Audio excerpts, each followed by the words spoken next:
জয় জয় শ্রীমদ ভগবদ গীতা।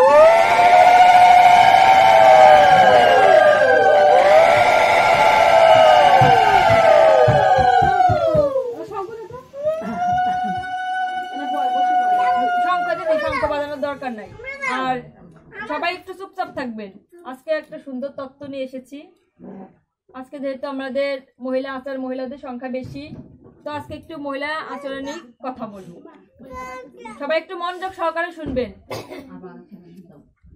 তো আমরা হয়তো আগেও শুনতে পাই, অনেকে জানি আর অনেকে হয়তো জানি না। তো আজকে তত্ত্বটা হচ্ছে মনিরা যে প্রদীপের সৃষ্টি হলো কিভাবে। আমরা যে প্রদীপ দেখাই ভগবানকে, প্রদীপ দিয়ে আরতি করি, এই প্রদীপটা কোথা থেকে সৃষ্টি হয়েছে। আর এই যে সন্ধ্যার সময় কেন আমরা সন্ধ্যাবাতি দেই, আর প্রদীপ কিভাবে নিভাতে হয়, ওটা বাজাও না। প্রদীপ নিভানোর নিয়ম, কিভাবে প্রদীপকে নিভাতে হয় সেই সম্পর্কে আলোকপাত করবো। সবাই একটু খেয়াল করে শুনবে, এটা সাংসারিক ক্ষেত্রে খুবই প্রযোজ্য। তো পিতামহ হচ্ছে ব্রহ্মা, দেবতাদের আদি পিতামহ হচ্ছে ব্রহ্মা। ব্রহ্মার কয় মস্তক? 5টা মাথা ছিল আগে। আর শিবেরও কয়টি? 5টি ছিল।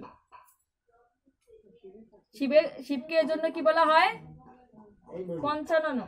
আর ব্রহ্মাকে এখন চতুর্মুখ বলা হয়। ব্রহ্মার কিন্তু 5টি মাথা ছিল। একটি মস্তক কিভাবে ছেদন হলো আর কিভাবে প্রদীপের সৃষ্টি হলো সেখানে নিতে যাচ্ছি। তো ব্রহ্মা একসময় চিন্তা করলেন, যে জীব সৃষ্টি করে চিন্তা করলেন যে জীবের ভিতরে কামনা বাসনা কিভাবে ঢুকানো যায়। যদি কামনা বাসনা না ঢুকানো যায় তাহলে তো সংসারে সন্তানের উৎপত্তি হবে না। তাই তিনি চিন্তা করতে করতে মানে কিভাবে কাম বিস্তার করা যায় এই সমস্ত চিন্তা করছে। তার মনে একটাই ঘুরপাক করছে। তো ঘুরপাক করতে করতে একই চিন্তাধারায় ওনার মন থেকে মদনদেব, যার আর এক নাম হচ্ছে কামদেব, এই কামদেবের সৃষ্টি হলো। তো যদি একই চিন্তা আমাদের ভিতরে বারবার ঘুরে তাকে বলা হয় মনন। ওই মনন থেকে কামদেবের উৎপত্তি হয়েছে। আর একই জিনিস যখন বারবার টানা হয় ওকে বলা হয় মন্থন। যেমন মা যশোদা গোপালের জন্য কি করেছিল? দধি মন্থন করেছিল। আর সমুদ্র থেকে ওই বিষয় বড় সাপের কি আগাগোড়া টেনে যে সম্পদ বের করা হচ্ছিল সমুদ্রে, ওটাকে কি বলা হয়েছিল? সমুদ্র মন্থন। তাই একই চিন্তা বারবার ঘোরাকে মনন বলা হয়, একই কাজ বারবার করাকে মন্থন বলা হয়। তো ব্রহ্মার থেকে সৃষ্টি হয়েছে কে? মন থেকে সৃষ্টি হয়েছে মদনদেব, যার আর এক নাম হচ্ছে কামদেব।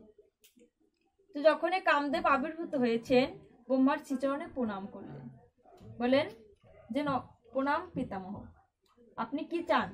আমাকে সৃষ্টি করেছেন, আমাকে কোন উদ্দেশ্যে সৃষ্টি করেছে?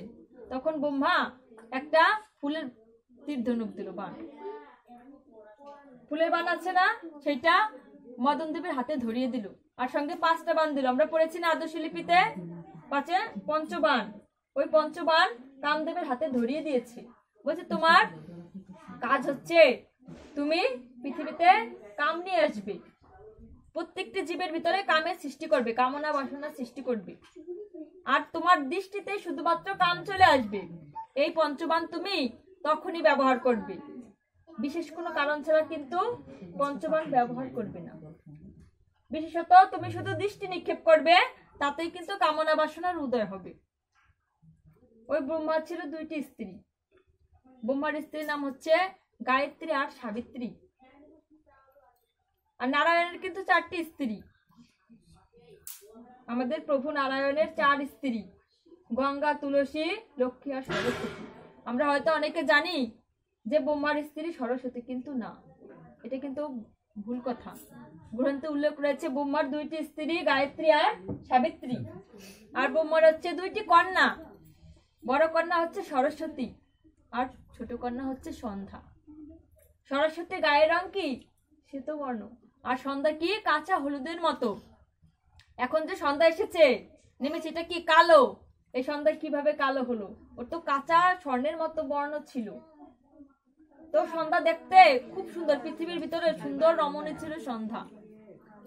তো এই বাণ দেওয়ার পরে ওই কামদেব চিন্তা করছে, আমার পিতা যে আমাকে বাণ দিয়েছে পঞ্চবাণ, এটা কি সত্যি নাকি?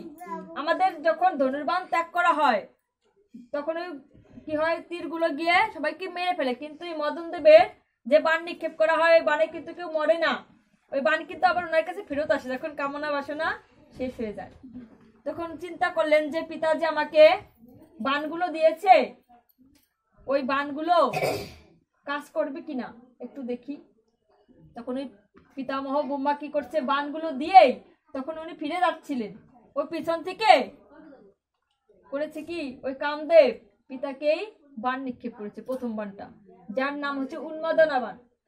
এখন বলতে হয় আমাদের সাংসারিক জীবনে যখন কামনা বাসনা আসে তখন আমরা উন্মাদ পাগলের মতো হয়ে যাই, তো সেই প্রথম বাণটার নাম হচ্ছে উন্মাদনা বাণ।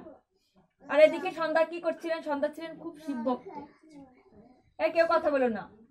তো ওই শিব ভক্ত সন্ধ্যা কি করেছে, শিবের মন্দিরে গিয়ে শিবকে আরাধনা করছে, শিবের পূজা করছে। আর ওই কামদেব পিছন থেকে যখন ব্রহ্মাকে কামবাণ নিক্ষেপ করেছে, ব্রহ্মা উন্মাদ হয়ে গেছে, কাউকে দেখতে না পেয়ে দেখছে পাশে মন্দিরে বসেই সন্ধ্যা আরাধনা করছে শিবের। উনি গিয়ে সন্ধ্যাকে বলছে, আমি তোমাকে বিবাহ করতে চাই, আমি তোমাকে বিবাহ করতে চাই। শুনে সন্ধ্যা বলছে, পিতা আপনি কি বলছেন, আপনি কোন কলঙ্কের কথা বলছেন, সেটা আপনি বলতে পারেন না পিতা, আপনি আমার শ্রদ্ধেয় পিতা হন। তখন বলছে যে কামনা বাসনা যখন জাগে জীব পাগল হয়ে যায়, তো ব্রহ্মাও পাগল হয়ে গেছে। তখন বলছে আমি তোমাকে বিবাহ করতে চাই। যখন বলছে জ্ঞান উপদেশ দিয়েছে যে আপনি তো আমার পিতা, জগৎবাসী কি বলবে, পিতার কন্যার সম্পর্ক যদি এরকম খারাপ হয় তাহলে তো জগতে কোনো সম্মান শ্রদ্ধা থাকবে না। কিন্তু কে শুনে কার কথা, মন্দির থেকে টেনে হিসড়ে সন্ধ্যার বস্ত্র খুলতেছে, এরকম আঁচল ধরে সন্ধ্যার বস্ত্র খুলছে ওই পূজারত অবস্থায়। তখন সন্ধ্যা শিবের কাছে প্রার্থনা করছে, হে মহাদেব আপনি আমাকে রক্ষা করুন, আজ এই পিতার লালসাযুক্ত চোখ থেকে আপনি আমাকে রক্ষা করুন। আমার পিতা আমার অঙ্গ থেকে যত বস্ত্র সরাবে আপনি যতটুকু সরায় সেটুকু আপনি কালো করে দিবেন, যেন আমার পিতা আমার কোনো অঙ্গই দর্শন করতে না পারে। যখনই ব্রহ্মা এক এক পাশের কাপড় ছড়াচ্ছে সেটুকু কালো হয়ে যাচ্ছে, এরকম করতে করতে করতে করে যখন সমস্ত উলঙ্গ করে ফেলেছে, মানে সমস্ত বস্ত্র খুলে ফেলেছে, সমস্তটা কালো হয়ে গেছে। জগতে কিন্তু আগে অন্ধকার ছিল না, সারা দিনই ছিল, এরকম কিন্তু রাত ছিল না। এত তপ্ত বর্ণ, এত সুন্দর গায়ের বর্ণ সারা দিনই ছিল। তো যখন শিবের শরণাপন্ন হয়েছে, শিব সবগুলোকে কালো করে ফেলেছে। কালো করে ফেলায় ওই ব্রহ্মা খুঁজে পেল না, সন্ধ্যাকে দেখতে আর পায়নি, দেখতে না পেলে তখন কালো হয়ে রয়েছে। তখন সন্ধ্যা কাঁদছে, হা প্রভু আজ আমার পিতার লোভ লালসায় আমি এরকম রত হতে যাচ্ছিলাম, আপনি আমাকে রক্ষা করেছেন, আপনি আমাকে রক্ষা করেছেন প্রভু। একথা বলার পরেই খানিক পরেই যখন কামদেব বুঝতে পারলেন, দেখেন অযোগ্য ব্যক্তিকে কখনো দায়িত্ব দিতে নাই, আগে দেখতে হবে সে তার যোগ্য কিনা, তবেই কিন্তু তাকে দায়িত্ব দিতে হবে। তো কি করছে, ওই মদন দেব যখন ওই কামবাণ ফিরিয়ে নিয়েছে, ব্রহ্মার চেতন হয়েছে, ব্রহ্মা চেতনা ফিরে পেয়েছে। এবার দেখছে তার মেয়ে সন্ধ্যা তপ্ত বর্ণ থেকে কালো হয়ে গিয়েছে। তখন শিব দেখছে তার ভক্তর এরকম অবমাননা হবে, দেখবেন কি ভগবান ভক্তকে কত ভালোবাসে, ভক্তের অপমান কিন্তু সহ্য করতে পারে না। তাই শিব কি করছে, প্রকট হয়েছে, প্রকট হয়েই ব্রহ্মার পঞ্চম মাথাটা ছেদন করে দিয়েছে, মস্তক।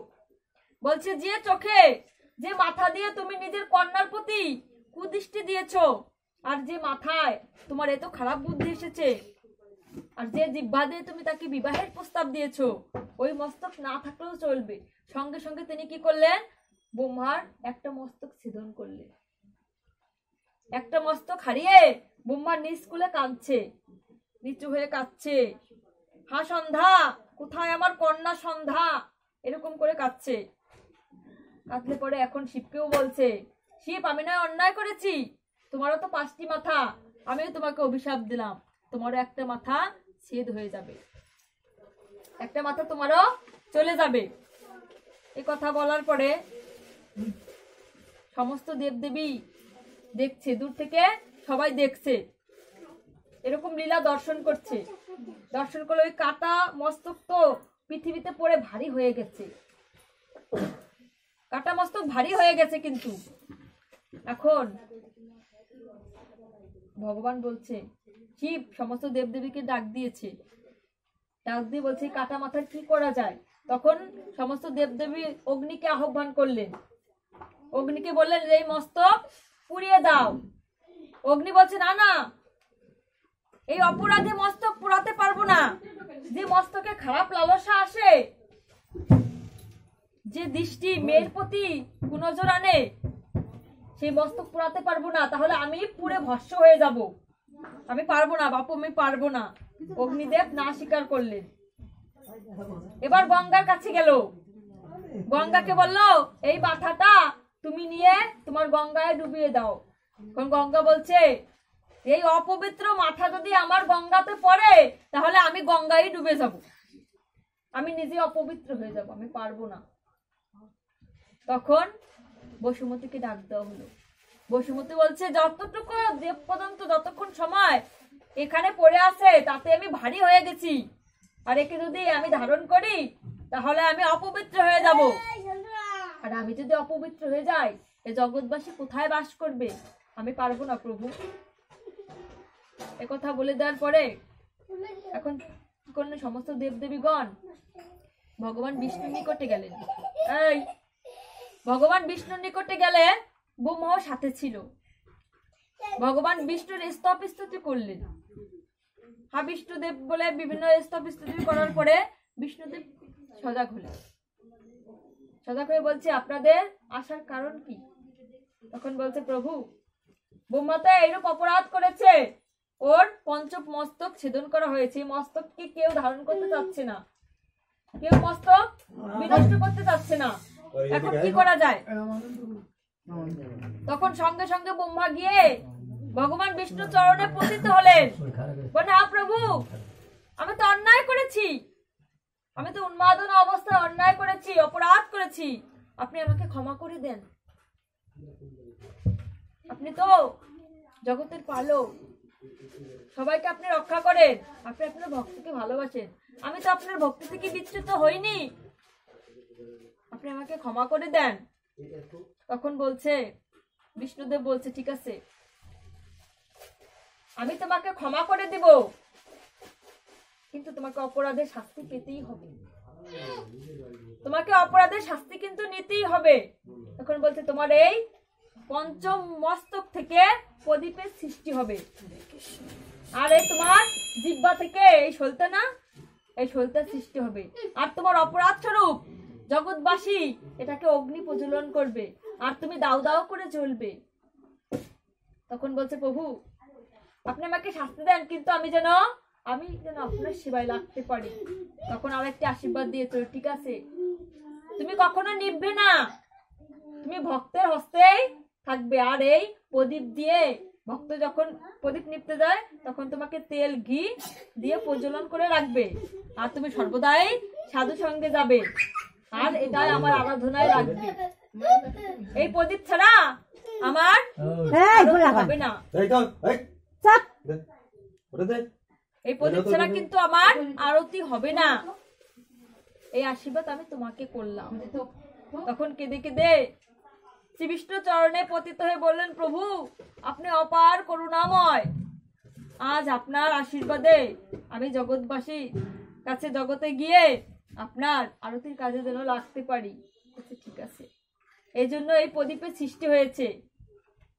আর প্রত্যেক নরনারীকে একজন ঘরে এক ঘরে যদি একজন সন্ধ্যাবাতি দেয়, প্রত্যেক মহিলার উচিত ওই সন্ধ্যাবাতি প্রত্যেকেরই দেওয়া, কারণ যখনই সন্ধ্যা প্রজ্বলন করা হয় এটা কিসের মতো, সোনার মতো না, ওই সন্ধ্যা তখনই আবির্ভূত হয়। ঠিক সন্ধ্যার সময় কিন্তু সন্ধ্যাবাতি দিতে হবে, আগেও নয় পরেও নয়। অন্য ধর্মীরা যা ইচ্ছে তাই করুক, কিন্তু আমাদের ধর্মের টাইমে আমাদের সেটা দিতে হবে, আমাদের সেই সন্ধ্যাবাতি তখনই প্রজ্বলন করতে হবে, প্রত্যেকে কিন্তু দিবেন। আর এক প্রদীপ কিন্তু বারবার ব্যবহার করবেন না, এটা এখানে ব্যবহৃত হয়েছে এটাকে ফেলে দিয়ে আবার ধুতো করে পরের দিন ব্যবহার করবেন, কিন্তু এক প্রসাদী প্রদীপ দিয়ে 3-4 জন দিতে পারবে, তাতে সমস্যা নেই। কিন্তু এই প্রদীপ কিন্তু এই শোলটা আর পরের দিন ব্যবহার করবেন না, তার কিন্তু অপরাধ হয়। কারণ এক প্রসাদ, এক থালায় যদি আপনি আহার করেন, সেই ভাত অন্ন যদি আবার পরের দিন আপনাকে দেওয়া হয়, কিন্তু অপরাধ হবে। এটা ভগবানকে দর্শন করানো হয়ে গেছে, তাই এটা এখানে শেষ, আবার দ্রুত করে দিতে হবে। তো আবার শাস্ত্রে বলেছে, যখনই প্রদীপ প্রজ্বলন করা হয়, এই প্রদীপ কিন্তু হাত অথবা পাখা টাকা কোনো কিছু দিয়ে নিভাতে নেই। এতে কি হয়, এই প্রদীপ যেরকম জ্বলছে, আমাদের যত সন্তান আছে, আমাদের মায়েদের যত সন্তান আছে, সেই সন্তানের আয়ু জল জল করে জ্বলছে। তাই হস্ত দ্বারা বা কোনো কিছু দ্বারা যদি প্রদীপ নিভানো হয়, তাদের একদিনের করে আয়ু কমে যায়, একদিনের করে আয়ু কমে যায়। তাহলে কিভাবে নিভাতে হবে? ভগবানের প্রসাদী ফুল দ্বারা। এরকম ভগবানকে যখন প্রসাদী ফুল দিয়েছি ভগবানের চরণে, সেই ফুল এনে এরকম ঠেসে ঠেসে প্রদীপ নিভাতে হবে। তাছাড়া হাত দিয়ে, মুখ দিয়ে, পাখা দিয়ে কোনো কিছু দিয়ে যেন প্রদীপ নিভানো না হয়, তাহলে কিন্তু সন্তানের আয়ু এক দিন করে শেষ হয়ে যায়। বিশেষ করে গৃহে যত লোক আছে তাদের আয়ু এক দিন করে শেষ হয়ে যায়। বুঝতে পারছি? বুঝছেন আপনারা? এজন্য প্রত্যেকে কিন্তু সন্ধ্যাবাতি দিতে হবে গৃহে। এক প্রদীপ বারবার ব্যবহার করা যাবে না, আর হাত দিয়ে নিভানো যাবে না, ফুল দিয়ে নিভাবে। যেদিনকে ফুল না থাকবে সেদিনকে অন্য অন্য কোথাও যদি ফুল টুল পান তাই দিয়ে নিভাবে, হাতটা দিয়ে করবেন না। তো এখন ভগবানের আরেকটি লীলা বলি। ভগবানের মৃত্তিকা ভক্ষণ লীলা। মৃত্তিকা শব্দ অর্থ কি? মাটি। ভগবান শ্রীকৃষ্ণ কি করেছিলেন? ব্রজের বাল্যলীলায় তিনি মৃত্তিকা ভক্ষণ করেছিলেন, মাটি খেয়েছিলেন। সেই সম্পর্কে একটু বলি আপনাদের। তো যখনই কিছুদিন আগে আমাদের দামোদর মাস গিয়েছে না, দামোদর মাসে কি হয়েছে? ভগবান গোপাল মা যশোদার দ্বারা কি হয়েছিল? উদরে দড়ি বন্ধনকৃত হয়েছিল। উনি দাম বন্ধন লীলা গিয়েছে। ভগবান শ্রীকৃষ্ণকে মাতা যশোদা দাম মানে দড়ি দিয়ে উদরে পেঁচিয়ে বন্ধনগ্রস্ত করেছিলেন। ঠিক ওই দাম বন্ধন লীলার পরে ভগবান শ্রী গোবিন্দ ভাবলেন, উনি রাস্তায় চলে আসলেন। গোকুলের রাস্তায় এসে দেখলেন যে আমি তো এরকম বন্ধনগ্রস্ত অবস্থায় আছি, জীবগণ কিরকম বন্ধনগ্রস্ত অবস্থায় থেকে তাদের অনুভূতিটা কেমন, তিনি চিন্তা করতে থাকলেন। তিনি বন্ধনগ্রস্ত অবস্থা আছে, বাধা অবস্থা আছে, আর এই প্রত্যেকটি জীব বাধা অবস্থায় আছে, তাদের অনুভূতিটা কিরকম হয় তিনি সেটা দর্শন করছেন। দর্শন করতে করতে তিনি দেখলেন তার বন্ধুগণ, সখাগণ, সিদাম, সুদাম, দাম, বসুদাম সবাই এসেছে, সবাই খেলা করছে। তখন উনি গিয়ে বললেন, হ্যাঁ সিদাম, হ্যাঁ সুদাম, আমি একটা খেলা খেলতে চাই। বলছে, কানাই তুমি কি খেলা খেলতে চাও? বলছে, আমরা ঘর তৈরির খেলা খেলতে চাই। আমরা সবাই ঘর তৈরি করবো আলাদা আলাদা ভাবে। ছোট করে ঘর তৈরি করে না বাচ্চারা খেলার ছলে? এটা কিন্তু ভগবানের নির্দেশ যে কলা পাতা বা অন্য কোনো পাতা কাঠি টাঠি দিয়ে আমরা ঘর নির্মাণ করব, দেখি কে তো কত তাড়াতাড়ি ঘর নির্মাণ করতে পারি। তো কি করছে, 11 জন সখা ঘর নির্মাণ করেছে, কিন্তু ভগবান বিষ্ণু মানে শ্রী গোবিন্দ আর ঘর নির্মাণ করতে পারে নাই। ওনাদের টপ করে সব হয়ে গেছে, আর আমাদের কানাই ঘর নির্মাণ করতে পারেনি। এই লীলা দর্শন করেছিল আদি পিতামহ, আদি গোপী পিতামহ ব্রহ্মা আর আমাদের শিব ঠাকুর। ব্রহ্মা দেখে হাসছিলেন যে আমার প্রাণ গোবিন্দ ঘর তৈরি করতে পারছে না, কিন্তু শিব কাঁদছিলেন।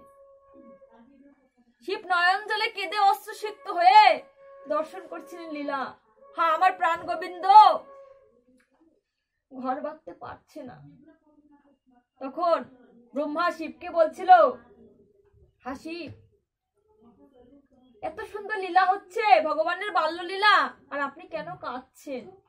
তখন শিব বলছে, আমার প্রভু যে ঘর বাঁধতে পারছে না, ওই জন্য তো আমার ক্রন্দন এসেছে। তখন ব্রহ্মা বলছে, কেন? কেন তিনি ঘর বাঁধতে পারছেন না? যার একটু চোখের ইশারায় সমস্ত কিছু নির্মাণ হয়ে যায়, আর তিনি ঘর বাঁধতে পারছেন না, এটা কি করে হয়? তখন শিব বলছে না, উনি পারছেন না, উনি ঘর নির্মাণ করতে পারছেন না। তখন ভগবান বললেন শিবকে যে নিত্য আনন্দ ঘন গোলক বৃন্দাবন ছেড়ে আমি তোমাদের কাছে এসেছি। প্রাণ গোবিন্দ শিবকে বলছিল, হ্যাঁ জগৎবাসী, এই নিত্য আনন্দ ঘন গোলক বৃন্দাবন ছেড়ে আমি তোমাদের কাছে এসেছি তোমাদের হৃদয় ঘরে একটু থাকার জন্যে। তোমার ঘরের কোণে আমাকে একটু ঠাঁই দিও, সেজন্য আমি এখানে এসেছি। তোমরা আমাকে একটু ঠাঁই দাও, আমি ঘর বাঁধতে জানি না, আমি ঘর বাঁধতে শিখিনি। আমি তো এই প্রত্যেকটি জগৎবাসীর হৃদয় কোণে থাকতে এসেছি। আর ওই লীলা দর্শন করে শিব ঠাকুর খুব কাঁদছে। কাঁদতে কাঁদতে ব্রহ্মাকে বলছে, ব্রহ্মা তুমি জানো না আমার গোবিন্দ ঘর বাঁধতে জানে না, আমার গোবিন্দ কখনো ঘর বাঁধতে শিখেনি।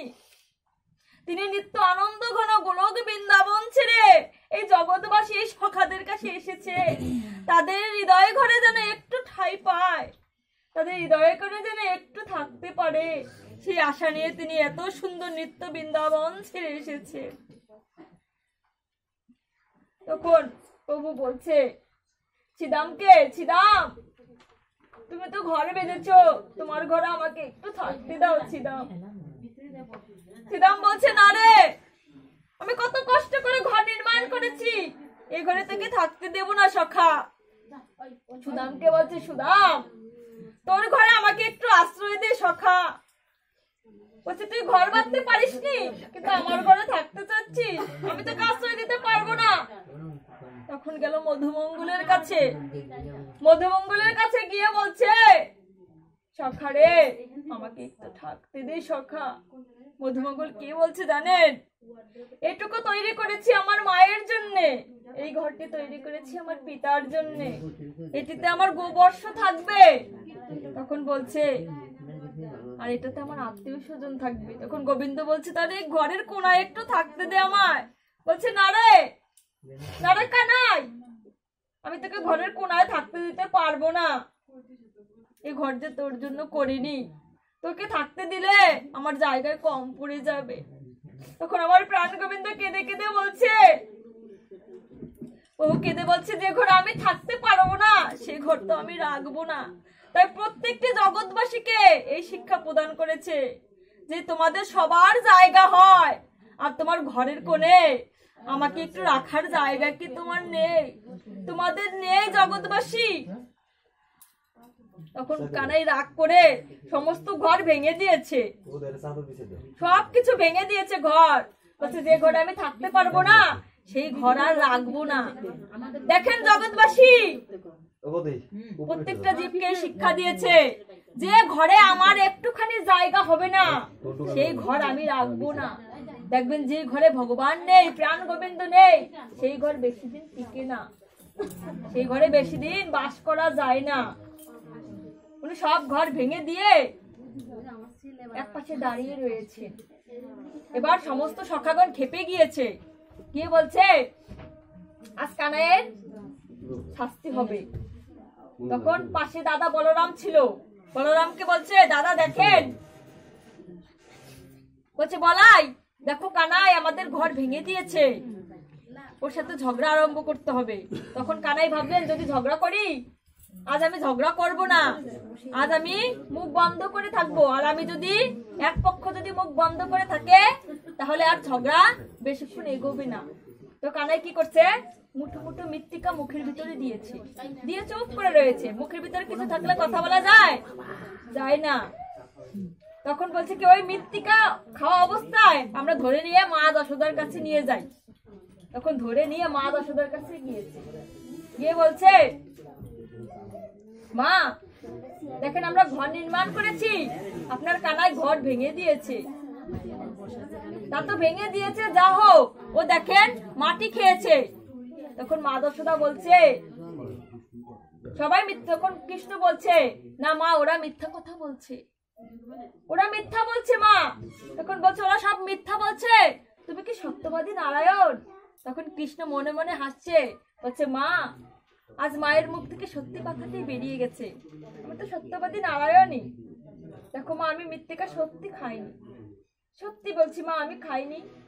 না কানাই, তুই সত্যবাদী নারায়ণ নয়, যে ওরা মিথ্যা বলছে আর তুই সত্য কথা বলছিস। তখন ওই সখাগণ দাদা বলাইকে দেখেই দিচ্ছে যে বলাই এর সাক্ষী। তখন যখনই বলাইয়ের চোখে চোখ পড়বে তার আগে বলাই কি করছে, চোখটি সরাই নিচ্ছে। যদি চোখ সরাই না নেয় তাহলে ওই কানাই তো কিছু ইশারা দিবে, আর ভগবানের ইশারা পেয়ে বলাই সবকিছু ভুলে যাবে। এবার বলাইয়ের কাছে মা জিজ্ঞাসা করছে, বলাই সত্যি বল, কানাই কি মৃত্তিকা খেয়েছে? বলছে হ্যাঁ মা, ও সত্যি মাটি খেয়েছে, আমি নিজের চোখে দেখেছি। তখন ওই গোপাল রাগ করে বলছে, দাদা সত্যি তোমার উপরে গোলবর্ণ, ভিতরে তোমার সত্যি কালো, মানে রাগ হয়ে বলছে। এখানে আবার মাতা সরস্বতী এর ব্যাখ্যা করেছে যে শ্রীকৃষ্ণ ঠিকই বলেছেন, দাদার উপরে কি সুন্দর আর ভিতরে কালো, কারণ ওই কৃষ্ণ কানাই কি গোপাল কি দাদা বক্ষে ধারণ করে হৃদয়ে রাখে, ওই জন্য দাদার হৃদয়টা সত্যি কালো, যেখানে আমার ভগবান বাস করে।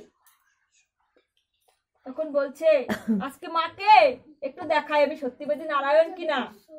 তখন ও কি করছে, হা করে মৃত্তিকা দেখাইতে গিয়ে দেখছে মা ওই মুখের ভিতরে বিশ্ব ব্রহ্মাণ্ড দেখাচ্ছে। মা বিশ্ব ব্রহ্মাণ্ড দেখছে, আকাশ বাতাস পাহাড় পর্বত শত শত কোটি দেব দেবতা অনন্ত কোটি সব জিনিস দেখছে। দেখেই মা যশোদা অজ্ঞান হয়ে পড়ে গিয়েছে। যখন গোপাল চিন্তা করছে এ মাকে কি দেখালাম, আজ আমার বাৎসল্য প্রেম বুঝে শেষ হয়ে যাবে, আমার বাৎসল্য লীলা কি এখানে শেষ হয়ে যাবে? আজ আমার ঐশ্বর্য লীলার জন্য মায়ের ভালোবাসা থেকে আমি বঞ্চিত হব, কি করা যায়? ওই মা যখন অজ্ঞান হয়ে পড়ে আছে তখন তিনি যোগমায়াকে স্মরণ করলেন। যোগমায়ার আর এক নাম হচ্ছে পৌর্ণমাসী। ওই রাধা কৃষ্ণের লীলায় রাধা কৃষ্ণের মিলন ঘটানোর জন্য যোগমায়াকে স্মরণ করা হতো। তখন ওই কৃষ্ণ কি করলেন, যোগমায়াকে স্মরণ করলেন। যোগমায়াকে বললেন, দেখো যোগমায়া, আমি তো ভুল করে মাকে আমার ঐশ্বর্য রূপ দেখিয়ে দিয়েছি, তাহলে তো মায়ের ভালোবাসা আমি পাবো না, মা তো আমাকে ভগবান জ্ঞানে পূজা করতে থাকবে, কি করা যায়? তখন যোগমায়া বললেন, যখনই মার জ্ঞান ফিরবে তুই বলবি তোর বায়ু রোগ হয়েছে, তোর ঘাড়ের পরে ভূত পিশাচ ভর করেছে।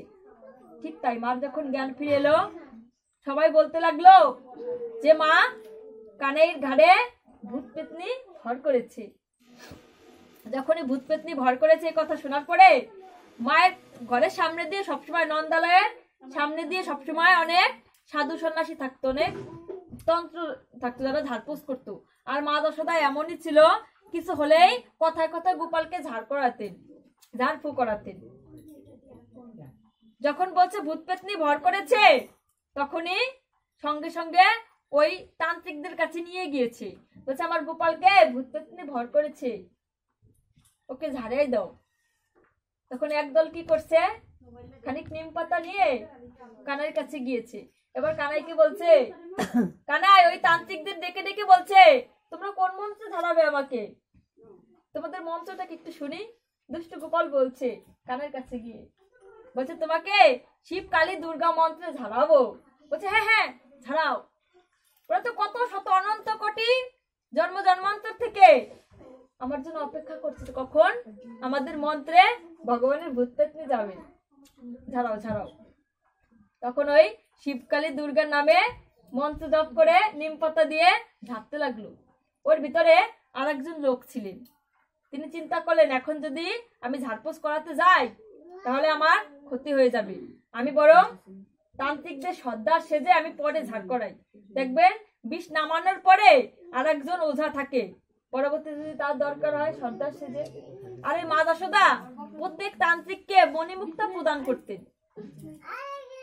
ওই তান্ত্রিক ভাবছে যদি আমি সর্দার সেজে যাই মা আমাকে মণিমুক্তা প্রদান করবে, আর রাতে আমার বছরের পর বছর কেটে যাবে, আমার আর ইনকাম করার দরকার হবে না। যখন ওই তান্ত্রিক দল চলে গিয়েছে ওই সর্দার তান্ত্রিক গিয়ে বলছে মা ওর ঝাড়পোষে ভূত যায়নি, পেতনি চলে যায়নি, ওকে আবার ঝাড়পোষ করাতে হবে। তখন আবার খানিক নিম পাতা নিয়ে কানাইয়ের কাছে গিয়ে ঝাড়পোছ করাতে গিয়েছে। এখন কানাই বলছে, তুমি কোন মন্ত্রে ঝাড় করাবে? ওরা তো শিব দুর্গা কালী নামে ঝাড় করিয়েছে। এখন বলছে আমি নারায়ণের নামে ঝাড় করাবো। বাহ বাহ সন্ন্যাসী, বাহ তান্ত্রিক, তুমি তো ভালো বুদ্ধি পেয়েছো, তুমি আমার নামে আমাকেই ঝাড়াবে?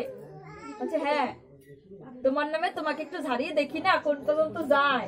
তখন ওই তান্ত্রিক কি করছে, ওই নিম পাতা দিয়ে ওনার নামে ঝাড় করাচ্ছে। ঝাড় করানোর পরে এবার চলে গিয়েছে। মা দশটা মণিমুক্তা দিয়েছে, তান্ত্রিকগণ বাড়ির কাছে থেকে চলে গিয়েছে। এবার চিন্তা করছে, পৌর্ণমাসী এসেছে, মানে যোগমায় এসে বলছে এতে কিন্তু যতই